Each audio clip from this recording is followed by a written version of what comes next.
네, 코스피 200과 코스닥 150 정기 변경 투자 포인트에 대해서 저희 하나하나 짚어보도록 하겠습니다.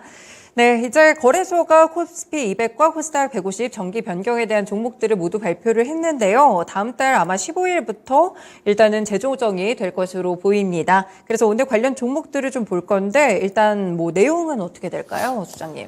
네, 사실 이 코스피 200과 150은 우리나라 대표적인 지수기도 합니다. 그래서 네. 이전에는 이게 뭐 편입이 됐다 하면은 뭐 주가가 오르네, 마네, 여러 가지 좀 얘기들이 나왔는데, 사실은 안 오른 종목들도 생각보다 많았었습니다. 이전에는. 그래서 뭐, 기존에는 그걸 통해서 이제 뭐 그렇게 큰 효과가 없지 않냐, 뭐 여러 가지 얘기가 나오긴 했지만은, 사실 이번에 좀 정기 변경에 따른 이슈를 추가적으로 좀 체크를 해봐야 되지 않을까라고 보고 있고요. 네. 특히 그 신규 편입되는 종목하고 편출되는 종목들을 좀 잘 살펴봐야 될 것 같습니다. 그래서 그 거래소에서 얘기한 부분들은 뭐 심의 결과 뭐 코스피 200 종목에 대해서는 7종목 그리고 코스닥 150 종목은 17종목이 좀 교체된다라는 얘기가 나오고 있고, 여기서 이제 추가적으로 뭐 KRX 300이라는 것이 있거든요. 네. 지수 중에. 여기서는 31종목이 편입이 되고 33종목이 좀 편출이 된다라는 말씀을 드릴 수 있을 것 같고요.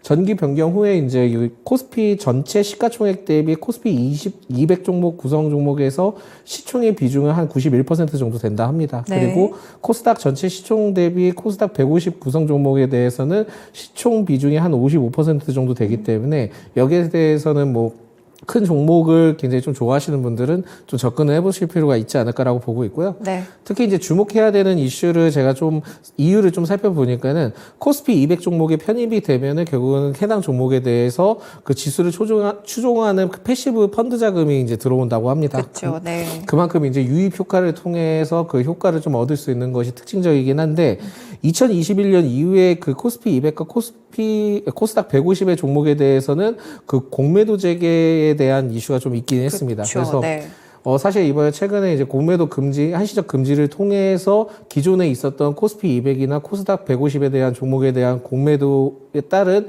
이슈가 지금 좀 어느 정도 잠잠해졌다라고 보시면 될 것 같고요. 네. 결국은 이번 지수 편입에 대한 종목 성과가 상대적으로 좀 저조하긴 했지만은 공매도 금지 편입 종목에 대한 성과는 긍정적으로 좀 예측이 되고 있기 때문에 네. 이 점을 살펴보실 필요가 있을 것 같고, 최근에 그 관련된 기업들이 좀 상승세 흐름들을 일부 좀 보여주고 있습니다. 네네. 그래서 해당 조치는 결국 다음 달 15일이다 보니까 이 점을 좀 챙겨보시면서 접근해 보셔도 좋을 것 같다는 말씀드립니다.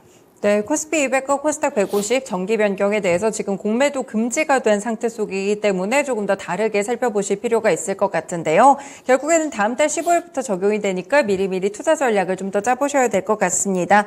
그러면 이번에 코스피부터 200 쪽에 이제 신규 편입되고 편출되는 종목도 어떻게 될까요? 뭐 시간이 된다면은 모든 종목들은 다 살펴보면서 가져가면 좋기는 할 것 같은데, 네. 지금 여기서 보시는 바와 같이 그 네. 세압 베스트 지주, 뭐 TCC 스틸 이렇게도 나와 있는데 현대 일렉트릭도 지금 포함이 되어 있고요. 네. 그리고 이제 KG 모빌리티도 있는데 사실 이 기업들보다는 저는 좀 덴티움 쪽에 관심을 좀 많이 갖고 있다라는 네네. 말씀드리겠고, 편출된 종목들을 살펴보면은 뭐 태광산업도 있고 뭐 HDC 현대산업개발이 있는데 여기에서 좀 추가적으로 봐야 될 게 이제 뭐 보령도 있기는 합니다. 그래서 네. 이 기업들에 대한 경우는 좀 살펴볼 것들이 좀 여러 가지 있긴 하지만 일단 그 편입된 종목들의 경우에는 발표 후에 좀 일부 상승을 보였습니다. 상승을 보였는데 여기에서 뭐 편입된 종목들의 경우는 좀 나중에 좀 얘기를 말씀드릴 수 있을 것 같고, 네네. 편출된 종목 중에서는 HDC 현대산업개발이 있는데 이 기업 경우에는 좀 앞으로 좀 주의 깊게 살펴보실 필요가 있을 것 같습니다. 그래서 이게 포인트가 좀 몇 가지가 있거든요. 그러다 보니까 좀 같이 살펴보자 한다면, 최근에 이제 그 10월부터 주가가 굉장히 좀 크게 상승을 했습니다. 그러면서 그 당시 때 10월 때 주가가 그 1,200원대인데 지금 15,600원이거든요. 네. 그만큼 거의 한 40에서 50%까지 올라갔는데 여기에 대해 좀 이슈를 좀 살펴보니까 전분기 대비의 그 매출과 영업이익이 그 동반 상승을 했습니다. 그러면서 올해 실적이 좀 개선 중이다라는 말씀 드릴 수 있을 것 같고, 네. 외국인과 기관의 순매수세가 계속 좀 유입이 되고 있습니다. 그러다 보니까 그 10월부터 한 40%까지 지금 상승한 이유는 개인과 외국인의 순매수세 유입이 굉장히 좀 많이 된 것이 특징이지 않을까라고 보고 있고요. 개인적인 생각으로는 제가 보기엔 그렇습니다. 그래서 당시 이제 코스피 200에 대해서는 좀 공매도가 허용이 됐다 보니까 이게 한시적 금지에 따른 매수세가 연이어 좀 몰리는 것 같습니다. 네. 그러다 보니까는 일시적으로 지금 수급 현황이 그 그 HDC 현대산업개발이 뭐 편출되기는 하지만 그쪽에 공매도에 따른 부분들이 이제 이슈가 부각되면서 금지로 인한 이슈가 부각되면서 매수세가 좀 많이 유입이 되는 점이 특징이다라고 말씀드릴 수 있을 것 같고 결국은 그 HDC 현대산업개발과 굉장히 좀 올해 그 주가적으로 굉장히 좀 안 좋았던 그 GS건설 있지 않았습니까? 네, 그렇죠. 예. 이런 얘기를 또 꺼낼지 몰랐는데 그 뭐 순살자이라고 얘기를 하죠. 근데 그만큼 그 건설사들의 그 굉장히 좀 분위기가 안 좋았던 것들의 일부 좀 어느 정도는 해소가 됐다라는 시점을 좀 보고 접근을 하시는 게 좋을 것 같고 올해 그 만기 도래 예정인 PF 대출은 이 현대산업개발이 없는 것으로 좀 밝혀졌다 보니까 주가에 굉장히 좀 긍정적인 역할을 하지 않았나라고 좀 볼 수 있을 것 같고요. 추가적으로 제가 좀 편출된 종목 중에 보령을 좀 보자한다면 네. 이 보령의 경우에는 좀 이슈가 많습니다. 그래서 뭐 비만 치료제와 관련된 이슈도 있고 여러 가지 분야에 대한 이슈가 있긴 한데 지금 최근 선거를 동안은 좀 조정을 받긴 했지만은 아직까지는 좀 모멘텀이 살아있긴 하다라는 말씀드리겠고 네. 다만 좀 재미가 없습니다. 재미가 없다는 게 특징이다 보니까 만약에 뭐 지금 매수를 좀 생각하신다 하더라도 한 10% 상반까지만 좀 열어두고 접근을 하시는 건 좋지 않을까라는 말씀드립니다. 네, 일단 코스피 200의 정규 변경 관련돼서 편입과 편출 종목들에 대해서 저희 함께 봤고요. 잠시 후에 특징주 얘기는 조금 더 해보도록 하고요. 일단 넘어가서 코스닥 150에는 그러면 이번에 편입되는 종목, 편출되는 종목 훨씬 더 많을 것 같은데 어떤 것들이 있을까요? 예, 코스닥 150에 대해서는 지금 뭐 굉장히 좀 살펴보자 한다면 신규 편입된 종목들 중에 의외의 종목들이 좀 있습니다. 그래서 네. 지금 뭐 여러 가지 나오고 있기는 하지만은 SPG, 뭐 강원에너지, 뭐 하나기술 등이 좀 포함이 되어 있긴 한데 그 모트렉스의 경우에는 자율주행 쪽으로도 좀 많이 부각되기도 했지만 네. 전기차 충전과도 좀 신규 사업을 좀 포함이 되어 있거든요. 그래서 이 기업도 들어가 있고 의료기기 헬스케어 쪽에 대해서 많이 좀 편입이 됐습니다. 그러다 보니까 지금 뭐 아이센스도 있고 루닛도 있고 그렇긴 하지만 셀바스 AI도 있다라는 점은 좀 참고를 하시면 좋을 것 같고요. 네. 추가적으로 네오 위즈와 그 대부 시스터즈의 게임주도 지금 포함이 되어 있는 상태다라는 말씀을 드리겠습니다. 그리고 편출된 종목들을 좀 살펴보니까는 뭐 삼표 시멘트도 있고 그리고 네. 선광 굉장히 좀 이슈가 많이 됐죠. 그 관련된 기업들도 있기는 하지만 헬릭스미스 그리고 셀트리온 헬스케어, 아미코젠, 매드팩토가 편출됐다라고 좀 보시면 될 것 같고요. 네. 나머지 기업들은 좀 약간은 그 뭐 상상행위나 그쪽은 좀 언급하기가 좀 애매모호해서 말씀을 못 드리겠지만 그 이번에 코스닥 150에서 편출된 종목들을 살펴봤을 때는 대표적으로 좀 바이오 쪽이 좀 많지 않았나라는 네. 말씀을 드릴 수 있을 것 같고요. 특히 이제 헨리 스미스에 대해서는 좀 의견이 좀 많은 것 같습니다. 그래서 헨리 스미스의 경우에는 사실 그 카나리아 바이오와 좀 어느 정도 연관점이 있거든요. 네. 그러다 보니까 저는 좀 이 카나리아 바이오와 그 흐름들을 봤을 때는 그렇게 긍정적이진 못하다라는 좀 말씀을 드릴 수 있을 것 같고 오히려 지금의 헨리 스미스의 경우에는 지금 뭐 추세가 전향이 되고 있기는 하지만은 2월 때나 3월 때 감사 보고서 때를 좀 많이 그 찾아보고 그 봐야 되지 않을까라고 보고 있고요. 네. 매드페토의 경우에는 대단했습니다. 그러니까 매드페토는 사실 그 초반에 이전에 말씀을 드리자면 2020년 당시 때 그 주가가 11만 원이었습니다. 11만 원인데 지금 7,600원이거든요. 네. 그만큼 지금 3년 동안 조정을 좀 거세게 받았는데 이 기업에 대해서는 이제 최대 주주가 테라젠 이텍스기도 하고 그 유전자 1위 업체이긴 하지만은 바이오 쪽에 굉장히 좀 관심이 많았다 보니까 매드페토를 좀 상승을 시킨 걸로 알고 있는데 네. 지금 이 기업의 경우에는 기존에 이제 전환사채에 대한 물량이 이전에 굉장히 좀 그 전환가액이 높았음에도 불구하고 사실 전환 그 조기 상환 청구 등 뭐 여러 가지 안 좋았던 이슈들이 많았습니다. 그래서 네네.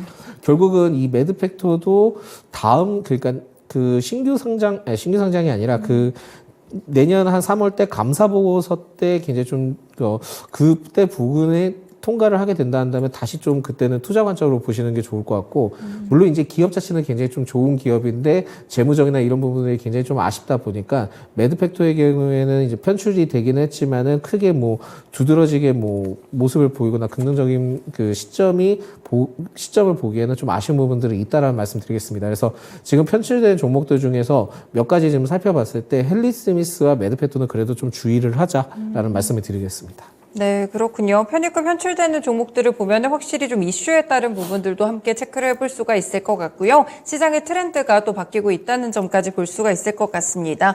그런데 이렇게 정기 변경될 때 보통 거래소에서는 그러면 뭐 기준이나 이런 것들을 어떻게 보나요? 이 편입하고 편출하는 기준에 대해서는 뭐 그렇게 뭐 거래소 위주로 굉장히 좀 얘기가 나오는데 뭐 시가총액이든 여러 가지 그 상황들을 다 이제 적절히 보면서 진행을 하는 걸로 알고 있습니다. 근데 네.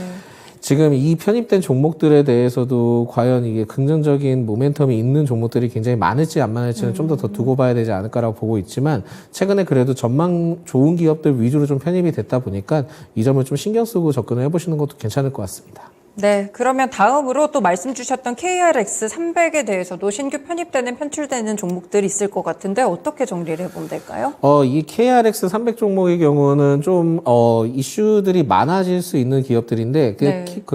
아까 이제 그 코스피 200에 관련된 종목들과 연관된 기업들도 좀 많이 있기도 하고요. 특히 이제 뭐 아까 뭐 말씀드렸던 TCC 스틸 이러한 기업들은 굉장히 좀 있기도 하고, 루닛도 편성이 되어 있는데 이게 총 그 31종목이 새로 편입이 됐다 보니까 이 기업들 위주로는 계속 좀 체크를 하시면서 접근해 보시는 게 좋을 것 같고 네. 여기에서 지금 나오고 있는 것 중에 이슈를 좀 살펴보자 한다면은 개별적인 이슈를 좀 살펴보자 한다면 종근당의 경우에는 최근에 좀 여러 가지 이슈가 나오고 있습니다. 근데 12월 때 추가적인 이슈가 뭐가 있냐 한다면 지금 그 HK 이노엔과 그 K캡이라고 있는데 그 위식토성 그쵸. 네. 연유성 관련된 약이 있는데 이 K캡에 대해서 이슈가 연말에 좀 나올 가능성이 있습니다. 그래서 여기에서 지금은 그 HK 이노엔이 결국은 이 그 종근당과 가진 K캡에 대한 코프로모션을 좀 진행을 하고 있는데 지금 그 계약 만료가 좀 진행이 되고 있거든요. 네네. 그러다 보니까 연장의 가능성과 아닐 가능성을 좀 어느 정도 두고 보셔야 될 것 같다라는 말씀 드리겠고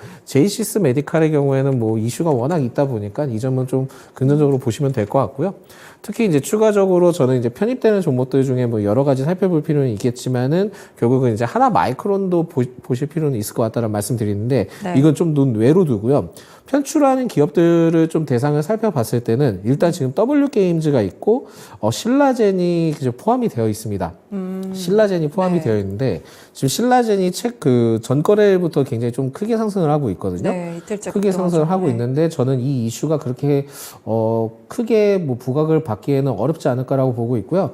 특히 여기에 대해서 지금 신라젠에 대해서 좀 더 체크를 해봐야 될 게 이게 과연 그 수급이 어떻게 들어오는지를 좀 체크를 해봐야 됩니다. 그래서 지금은 그 편출에 대한 이슈가 나오고 있기 때문에 일시적으로 지금 끌어올리는 건지는 추가적으로 확인을 해볼 필요가 있지 않을까 해서 신라젠은 좀 주의를 하셔야 될 것 같다는 말씀드리겠고 네. 그리고 올해 좀 이슈가 굉장히 좀 됐던 그 선광, 뭐 세방, 다우데이터, 삼천리 이러한 관련된 기업들은 지난 4월에 그 통정매매 종목이었기도 했고 그쵸, 그걸 통해서 네네. 굉장히 좋지 않았습니까? 그래서 종목이 편출이 된 것으로 알려져 있는데 파도 역시도 좀 어느 정도 얘기가 나왔다가 좀 빠진 것으로 알려져 있습니다. 그래서 이러한 종목들의 경우에는 추가적으로 뭐 많이 떨어진다 해서 접근하기보다는 어느 정도 좀 흐름들을 좀 보시고 내년 한 4월 때 정도 때 그때 좀 접근을 재차해 보시는 게 좋지 않을까라는 말씀드립니다.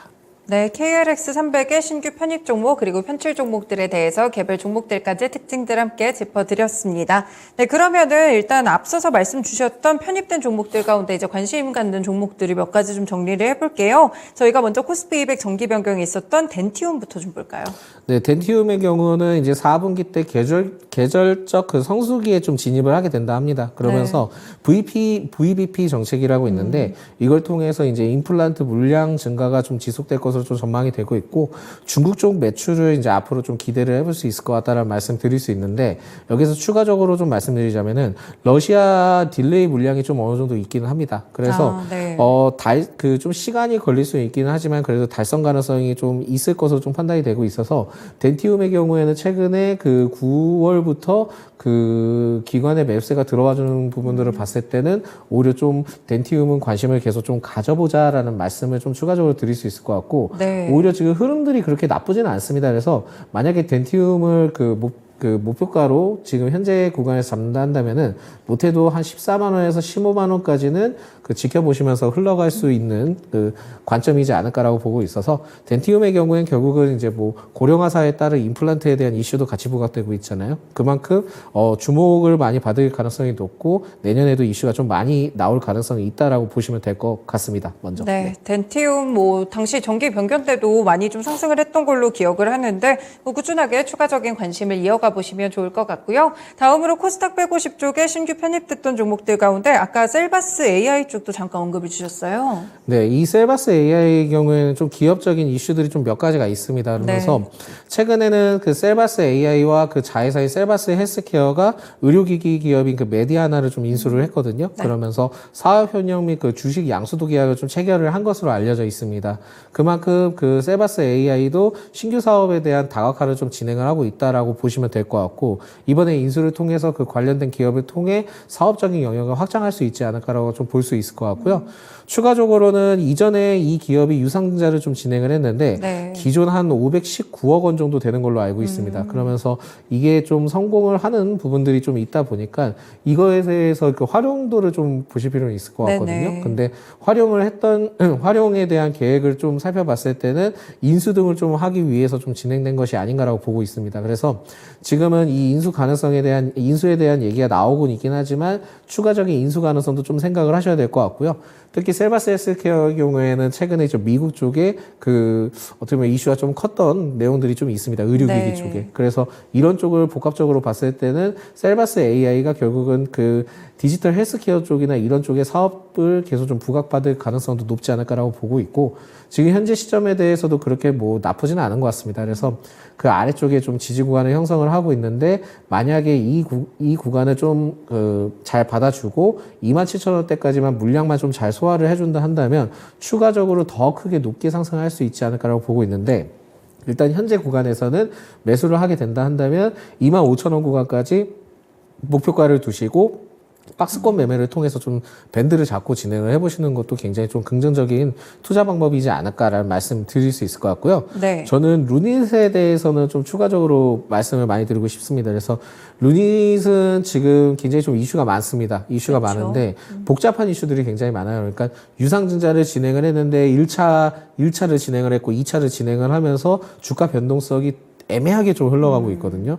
그렇다 보니까 기존에 이제 보유하셨던 분들은 뭐 추가적으로 상승을 했을 때는 그래도 더 기회가 될 수 있지 않을까 보고 있는데, 신규로 만약에 접근을 하신다 하더라도 분할 매매 관점으로 좀 보셔야 될 것 같습니다. 그래서 만약에 이제 추가적으로 조정이 나온다 하면은 77,000원 아래때 내려오면은 그때 좀 위험할 가능성도 있다라는 말씀 드리겠고, 특히 이제 동사의 경우에는 사우디 대형병원 5곳과 AI 솔루션 공급 계약을 좀 체결을 했었습니다. 그러면서 여기에서 보셔야 될 게, 이제 저는 좀 개인적으로 이거는 그 가장을 좀 들어서 말씀드리자면, 제 엑스포 관련된 이슈가 오늘 이제 나오잖아요. 나오는데 이게 실패를 하든 성공을 하든 그 다음에 각각 긍정적인 부분들이 있습니다. 물론 이제 저는 성공을 했으면 좋긴 하지만 실패를 했을 경우에는 네옴시티 쪽의 이슈가 굉장히 좀 크게 많이 부각이 될 수 있다 보니까 사우디에 따른 이슈가 부각되면은 루닛도 상승 가능성을 좀 어느 정도 생각을 해주셔야 된다라는 말씀을 드리겠고요. 특히 동사의 경우에는 기존에 그 유상증자에 대해서도 2,018억 원 정도의 그 유상증자를 좀 진행을 했었는데, 여기에서 좀 포커스로 보셔야 될 게 R&D 강화를 통한 제품 고도화도 있고요. 추가적으로 글로벌 진출 확장에 따른 부분들도 있긴 하지만, 전 여기에 대해서 좀 추가적으로 살펴본 것은 기업형 벤처 캐피탈을 좀 설립을 한다라는 겁니다. 그러다 보니까 이 2,000억 원 정도의 그 대규모 유상증자라고 하면은 그 금액을 가지고 활용할 수 있는 용도들이 굉장히 많거든요. 근데 VC를 설립을 한다는 것은 다른 기업에 투자를 한다거나 인수 관련된 그 부분들도 어느 정도 생각을 하고 있다는 거죠.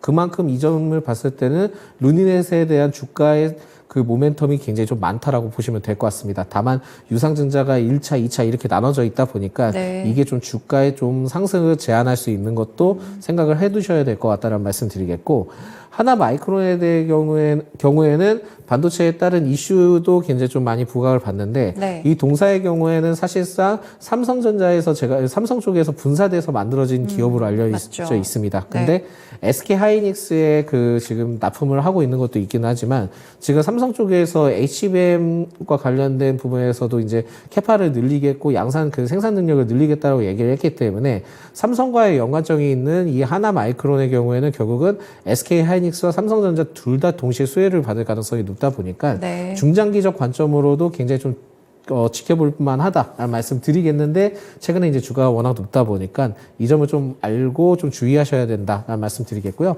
기존에 좀 보유하셨던 분들은 계속 좀 긍정적으로 가져가 보셔도 될 것 같다 말씀드립니다. 네, 알겠습니다. 아무래도 이제 정기 변경이 되고 나면 패시브 자금이 유입될 것이라는 기대감들도 있지만 사실 그만큼 또 모멘텀이 부각이 되고 본업의 가치가 부각이 될 수 있으니까요. 오늘 종목별 분석 참고해 보셔서 투자 전략에 활용해 보시길 바라겠습니다. 네, 소장님 말씀 고맙습니다. 네. 네, 오늘 이렇게 일부 쉬운 이슈 읽어주기 시간이었고요. 프레스티지 경영전략연구소의 반종민 소장과 함께했습니다.